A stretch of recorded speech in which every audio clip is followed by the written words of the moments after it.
Hi, my name is Bill, and today's story is a story about rules. Now, I know that rules aren't always a lot of fun to follow. Some rules tend to get in the way of the things we like to do.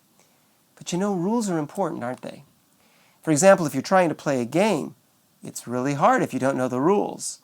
And when you're driving a car, it's really important that you follow the rules, because if you don't, it can be really unsafe. Well, you know, God set some rules a long time ago, rules that were not only for us, but for people a long time ago when Moses was around. So we're going to hear a story today about a time when God set some rules, as we hear the story called Moses and the 10 Commandments.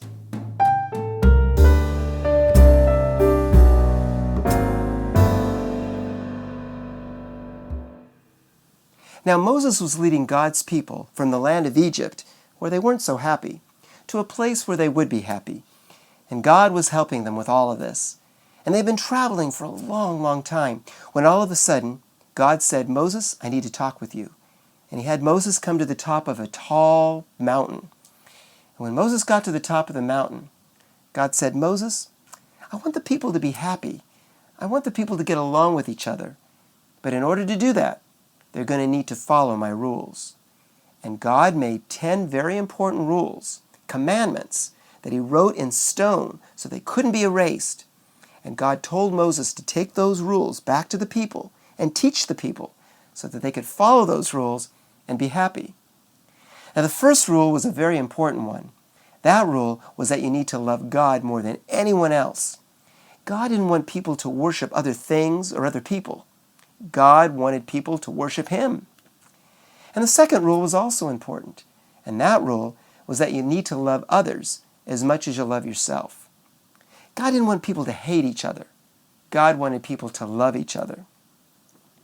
Now, some of God's rules helped people get along with each other.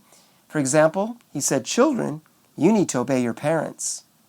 And he said it's important that no one lies to each other. And it's important that no one steals from each other. If you're going to be happy and you're going to get along, you can't lie and you can't steal. Well, after the 10 rules were done, Moses went down to the people and he shared those rules with them. And the people realized that God was making these rules because he loved them. And if they follow those rules, they would be happy. Do you like to follow rules? You know, sometimes rules can be easy to follow and sometimes they're not so easy to follow. But it's really important that we follow the rules, especially God's rules. Because God's rules are there to help us to be better people and to get along with each other. We have to work at it sometimes, but when we follow God's rules, we can be much happier. Well, it's time for me to say goodbye, but I'll be back again with another Bible story. Till then, bye-bye.